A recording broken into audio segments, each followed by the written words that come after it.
Hey guys, what's up? It's Vince here. Today I'm going to be going over my official Smogon Tournament round 1 matches, my OST round 1 matches. It's going to be into the SSOU metagame. It's going to be a best of 3. So these are some tournament games I played yesterday against Stitch. I believe Stitch was the name of my opponent. Not really familiar with them, but I played them in a couple tournaments before, and I know I've seen them around, so they're definitely competent. So I knew right off the bat I have to bring some solid teams, and it also has to be, game planning ahead. So this was last night. I knew right off the bat I wanted to bring some teams with some nice priority and speed control just so I could be safe against more offensive teams. So I figured I'd face that. And lo and behold, I actually faced a rain team game 1, and I had a Mamoswine, Rillaboom, and a Tornadus as a fast Pokemon on my team. So I felt pretty prepared, even if I only had a couple water resists and not a great NP Tornadus check. I thought I'd be in okay hands here. So looking at team preview, he doesn't switch into slow Kingalar too well. I have Future Sight, Sludge Bomb, Flamethrower, and Scald. Scald isn't super useful here, but Future Sight threatens Toxapex, Flamethrower threatens Ferrothorn, Sludge Bomb threatens the rest, so that's pretty helpful. Especially because you don't really hit it super effectively with anything, so you gotta go like Barraskewda or Ferrothorn and Rain to scare it out, so I felt pretty confident about that part of the matchup. In addition, Rillaboom against Rain is always helpful. A bit less helpful against this one because he has three grass resist, but still if I get rocks up a Noxin, then it can really go off, so that's helpful as well. And last but not least, my Tornadus T is pretty solid here too. Great at baiting in the Toxapex from Mamoswine and Slowkings and Slowbro to really heal up and whatnot, so I'm confident overall going into this matchup. Let's go right into the game here. So, he leads Pharaoh, I lead Slowking Galar. Maybe he expected me to go for Future Sight or Sludge Bomb predicting a switch, but I Flamethrower right off the bat, don't want to risk anything, just see how he is. I get a nice 74% chip in there. Now he goes Pelipper, I predict that, and I go for Future Sight. Safe play. He, interestingly enough, reveals to be Knockoff, which does remove my Assault Vest, making both Tornadus and Thundurus more scary, but also, at this point, I'm pretty confident in my position. For some reason, he goes to Thundurus T, taking a Scald there. I predicted a switch to something like Ferrothorn, wanted to get some rain boosted damage off plus potential burn. But anyway, that dies to Scald plus Future Sight, so I'm already in a huge lead now. I took out his biggest threat, arguably, maybe second biggest threat, and I'm feeling good. So I want to get the rocks off that he set up with Ferrothorn earlier, so I get a defog off with Tornadus T. I don't mind the Pex knocks me off here. It's wasting his own rain turns, and his own Pelipper is pretty weak into his, so yeah, I'm confident with that. I know I get a knockoff on his own Tornadus T, which is super helpful as now all of a sudden it's not able to hit me with Life Orb, Hurricane, and Weather Ball. Speaking of Weather Ball, by the way, he goes for it there. Puts me into a kill range, but I also get a large Hurricane off on him. And now we're at a point where he brings Pelipper in as I bring Tran in, and this is an interesting turn here because, see, I don't really need Heatran in this game. He has 3 water types and 2 Pokemon with Weather Ball, and Ferrothorn's already weakened. So I like to say, okay, he could heal up, he could go for a Scald, whatever he wants, knock off if he has it. I just want to get rocks up, because I know that it's going to pressure Barraskewda every time it's come in, it's going to pressure Tornadus T every time it comes in, and it'll leave the Pelipper kind of on a timer if this isn't defog. And I don't think it's a defog Tornadus T, because it's Life Orb, not Boots, so I'm like, okay, if we could have rocks up on both sides, the rocks up on his side, not my side, then I'm going to win the game in the long haul no matter what due to the abundance of priority and speed I have on my team. So I'm confident with this trade. Sorry, my voice a little nasally, by the way. I think I'm coming out with a slight cold. Not COVID or anything, don't worry. But anyway, I have the Barraskewda now brought in after the rocks are set up. He goes for a U-turn. And now I'm really sitting pretty. I don't see much way of losing this game here. He goes Ferrothorn, gets the rocks, takes rocks, but then leftovers negated. I bring my Tornadus T, and I'm like, okay, that's fine with me.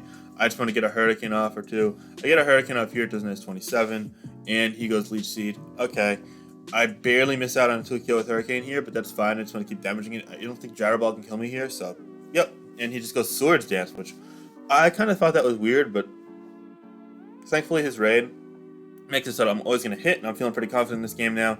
He goes Scooda, and again, I could just continuously go Slowbro on it. Even if I'm not racking Helmet, he can't really punish me. He can't outdamage Regenerator, and he can't 2-kill me ever, so I'm feeling pretty good about this. He goes Toxic Spikes here, I go Future Sight. I'm like, okay, I'm just going to go hard Tornadus T here because I don't want to let myself take a knockoff yet. And this means that Future Sight is going to lead to a kill here, so I can just go for a defog, get the Toxic Spikes off, and get his rocks off, which is fine because at this point I've already made enough progress where I don't even need my rocks, and I could always reset them later. But yeah, now he goes Barraskewda after Pelipper is his fodder choice. So now rain turns are very limited. They only get up for the next 6 or 7 turns. And I go Slowbro here.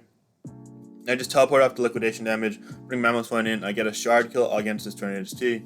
take the life orb damage, but that's fine. He now goes to Barraskewda, and like, yeah, this can definitely kill me with either flip turn or liquidation. I'm just gonna go Slowbro again. Liquidation actually does 29%, which is decent damage, don't get me wrong, but it's not enough. It's really not. So I just go Slowbro again and teleport out, then T back in. I heal that up. I'm basically getting everything up to 100% just to be sure. You know, there's be a eject button on the pack, which is really cool on a rain team. Massive props to the opponent for bringing that, but ultimately it's going to be too little too late, as a couple liquidations are not going to do enough to me. It says once rain runs out, I'm only doing about 20%, and I could just heal up. I'm just going to spam Slack off, and now Future Sight's going to kill something or other. It kills the Barraskewda as I Slack off all the way to full health, and now it's a 6-1 game with Pex being his last Pokemon. We could just skip through this section. Basically, I just make sure to minimize risk, get Future Sights off, and eventually can kill it here. So Toxic Spike, you know, I'm trying to Skull Burn it. I was an idiot and tried to stack Future Sights here, which is obviously not possible, but yeah, I get Future Sight off with my Smogon Galar, and since it has much more special attack investment than Slowbro, it's going to do a lot more. In the meantime, I actually fish for a Skull Burn. I don't get it, but Future Sight does 65 there. I switch out here because I expect Recover. It's going to get Regenerator off. I'm trying to Hurricane just to see if he'll give me a 2-KO, but no, he recovers anyway. I'm like, okay, that's fine. Just reset the sequence, and ultimately what happens is I get a couple Future Sights off, and then it dies to the Rillaboom's Wood Hammer. The end. So yeah, it was a good game. Already up 1-0 in the series, so pretty good here. I only took like 9. I mean, if you regen off, it's like 10. Regen off 100. It literally took like 20 or 30% net damage in this game, so I think that's pretty cool. But also, that's not even like a slight or an offense to my opponent. I just had a really fantastic matchup in this game against Rain, and I played my Smogon Galar pretty well in the early game, so that was a good start. Game 2, I'm against a hyper-offensive team. I'm like, you know, I didn't really want to face this matchup, but at the same time, I knew it'd be okay. Right off the bat, I know it's going to be the mean look Encore bulk up variant of Hawlucha, something that's really cheesy and we see in the ladder sometimes, and that set can be really, really, really good if it gets a chance to set up, but also it's super situational. Now that I know it, I can't really lose to it, if that makes sense. So yeah, I do want to scout for close combat anyway, though. So I go Dragapult on turn 1, and he just goes mean luck, and yeah, you can't trap a ghost type. So I'm like, yeah, that's fine. I get a 3 Thunder Wave because he's not going to risk Regieleki or Landorus T here, I feel. So yeah, I get that in the Magearna, and now I can just go ahead and go for a U-turn, break the Landorus T Sash. And this is good. I can't really one-shot it while risking it not being adamant because Landorus T is slower than Jolly. And Rillaboom doesn't always kill from this range. So I just go Hydreigon knowing I outrun it, and I could always defog away rocks. And if I die to Boom, I'm fine with that trade. I go defog here, and he goes Swords Dance. I'm like, okay, again, I'm fine if you Boom trade with me, but I get Dark Pulse off, he just barely lives, and he goes Rocks again.